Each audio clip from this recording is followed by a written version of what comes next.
Part the waters. Part the waters. Excuse me. Excuse me. Is everyone assembled and ready? The God of Abraham has sent me today on this holy Sabbath. For those of you who don't have a good sense of humor, please leave now. Go visit one of the many wonderful vendors up on the hill and look at expensive products and buy them at a local fly shop instead of eBay or Bass Pro Shops to save 10%. Support your local. The God of Abraham commands that you support your local fly shops. Will did not tell me to say that. Welcome to this holy river where wild steelhead swim. We are gathered here today to celebrate and practice the majesty and art of the Spey. We are here to learn how to step in the river, be freed from the shackles and chains of the boat, to learn how to make a cast, swing a fly, and catch our own steelhead, as opposed to catching one from a boat with a side-drifted bobber and bead setup and bare hook. Woe unto thee! Those who worship the bare hook and snagging a fish. For you have sinned a great sin in the eyes of the Lord. For this you shall drink bitter waters, lest thee repent for your evil doings. Your worship of numbers and plastics has greatly angered the Lord. But for those who wish to catch your own steelhead, I bring you these 10 commandments of Spey. So let it be written. So let it be done. Are you ready to receive these 10 commandments, my flock? Yes? So be it. No one's leaving. That's good news. Commandment number 1. Thou shalt never, ever, ever step below another angler swinging for steelhead. Perhaps if you are a bank maggot plunking, I will stop there, then you're just ignorant anyway. But for those of you who are gathered here today to receive these commandments, if somebody is fishing there and I walk down the trail, notice the gentleman there at the head of a run, and I say, wow, this tail out looks really good. He should be here. I guess I'm already here. I'm going to go and fish this tail out. That would make you a filthy, dirty kook. Commandment number 1, never step below another angler. Part of why we swing for steelhead is because we have similar beliefs on how to angle. Perhaps have a conversation with the gentleman in the head. Talk about the day and let him know that you wish to fish too. Which brings us to commandment number 2. Thou shalt not grow roots in a run when swinging for steelhead. That means if you're that guy, you should be making a cast and taking a few steps and fishing through the run, as opposed to becoming a lazy tree in the head of a run while 4 or 5 people are waiting for you. This applies to every steelhead river. It does not matter if you are from France and British Columbia and the way you fish in Scotland is by standing in one spot. I don't care about that. You need to take your steps after your cast so everybody can share in the majesty of a swing run. Yes.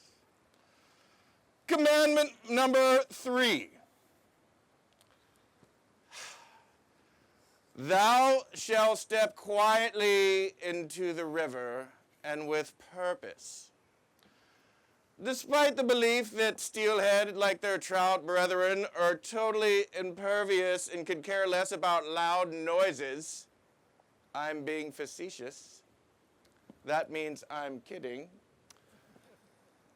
It baffles Moses' mind when he sees an angler get into a run and just immediately unbutton and start charging out, making a bunch of noise before he starts to fish.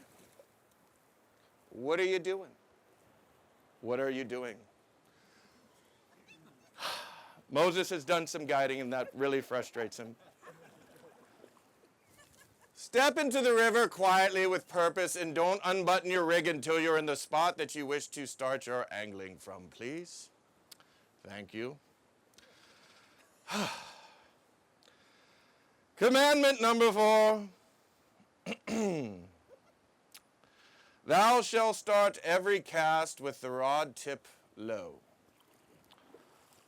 As I said, Moses has done some guiding, and it drives Moses crazy. Moses can't see. There we go. Every spey cast needs to start with the rod tip low.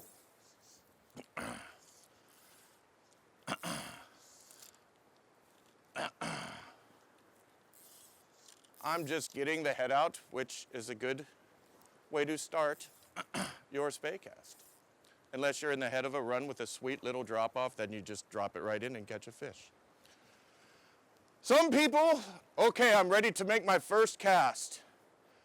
I'm not even going to attempt to do a snap tee from right here because it will hit Moses in the face possibly. Every cast needs to start with the rod tip low. So if you're making your first cast, just start it off with a roll cast downstream. Every cast, rod tip low, the line totally straight. If the line has a couple squiggles, this is not a very good way to start a spey cast. It is not under tension until the line touches the water and comes tight on the rod tip. And that would be very erratic if I start the cast with the rod tip higher with slack. If a guide's standing there, he could get hit too. Moses has never been hit with a spey cast. That is a lie. Start every cast with your rod tip low, my children. Okay. Commandment number 5. Thou shalt stay compact. Most of us that are here today are fishing short type lines, Skagit lines or Scandi lines, lines basically under 34 feet, all the way down to little commando heads that are like 4 feet. I'm just kidding. Soon they will have a 4-foot head for little baby spey rods. So, since we're fishing these short lines, there is no need to make these gigantic. That was a pretty good cast, though. There's a thing about practicing. You don't practice till you can do it right. You practice until you can't do it wrong. Moses can't do it wrong. I'm just kidding. That sounds pompous. But stay compact. Keep your elbows bent no matter what cast you're doing. Even if you're making a very long cast, you could finish with your elbows bent, maintaining compact. If you move your arms around like this, look at how far 12.5 feet the rod moves, right? So if I come to key position, which is the point in which you initiate your forward stroke, if I just straighten my arm out and lose my compactness, look at how much the rod tip drops and dips. This is not a good position to initiate a forward stroke. All right? So thou shalt stay compact. I cannot see. I'm glad I did not hit myself. Okay. Commandment number 6. Thank you, my child. Oh, let there be light. Incredible. Commandment number 6. Thou shalt not overpower your forward cast. It kind of goes along with commandment number 5. If I stay compact, even with the forward stroke, it's kind of hard for me to really overpower this cast. Basically what happens when people overpower the cast, oh, that's good, nice anchor. They sweep and they either stop or they get too outside the box here.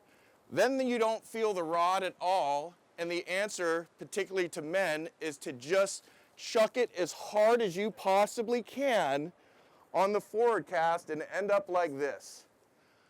As I watch some of you casting around here the last few days, I see a lot of people, everything looks pretty good. And then especially the guys are like, yeah!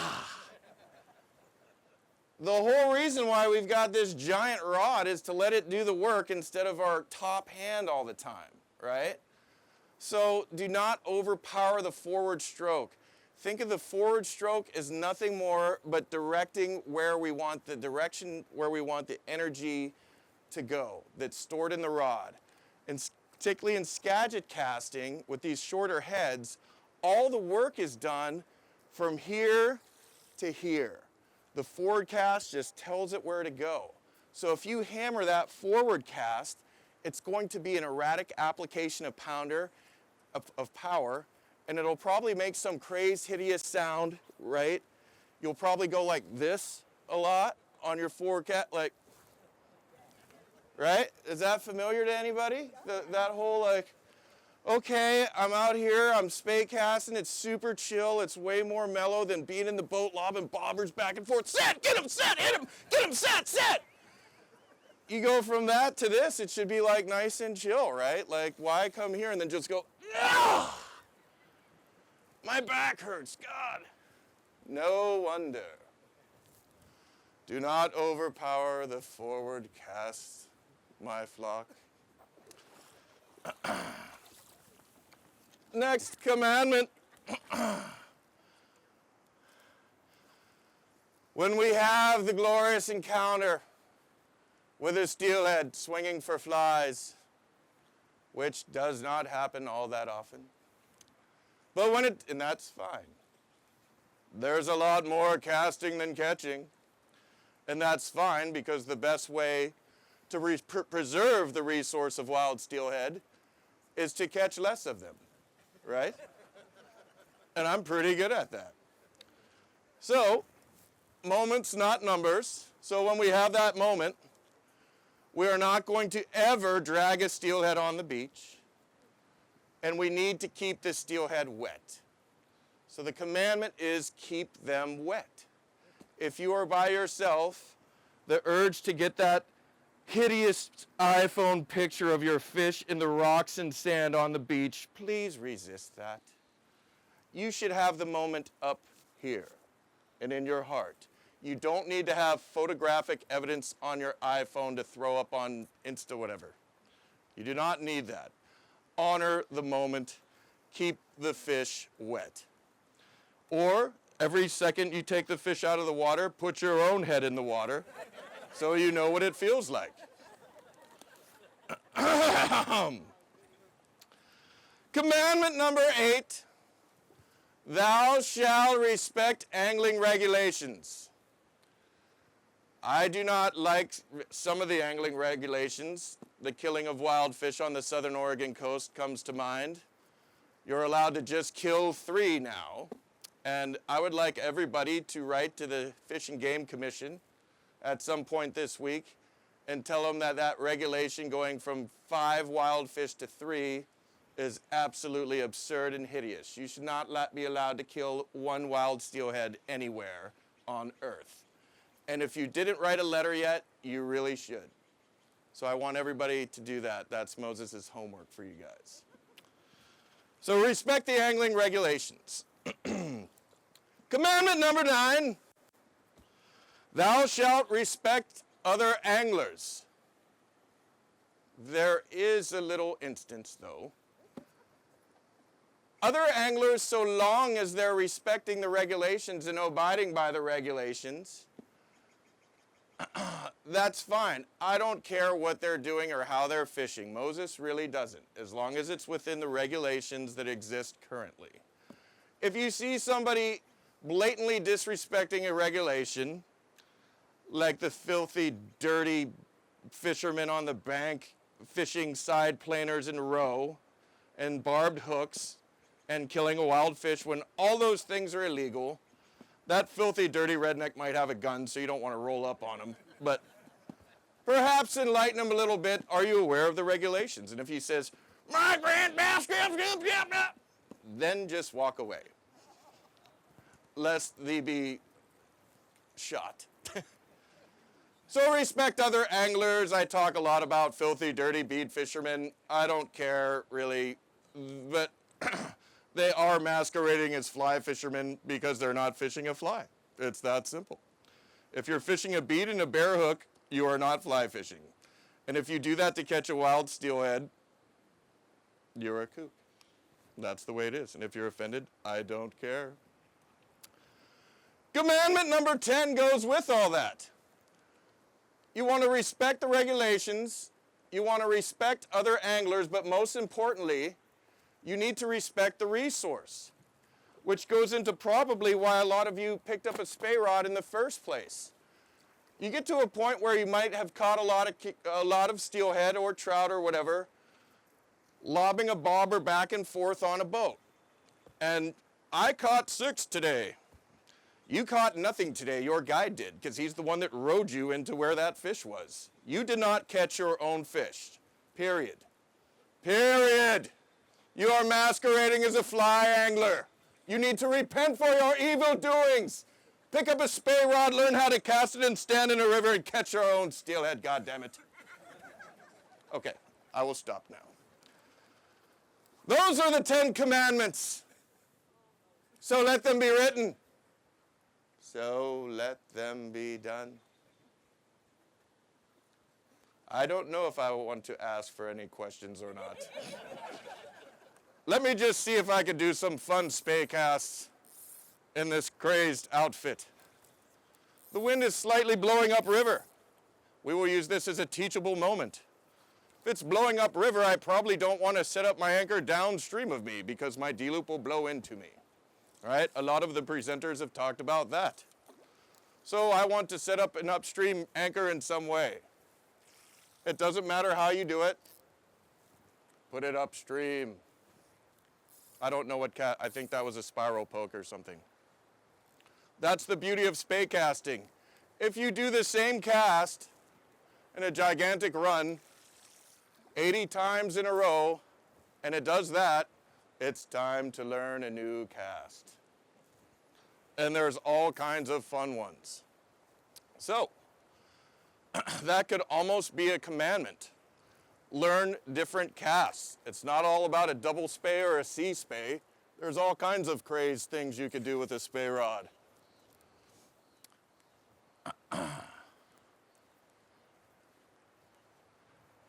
Okay, I will ask for any questions. Any questions? Or should I just drop the mic? Thank you, everyone. I'm dropping the mic. Thank you. Oh, God, we have a question. Oh, no.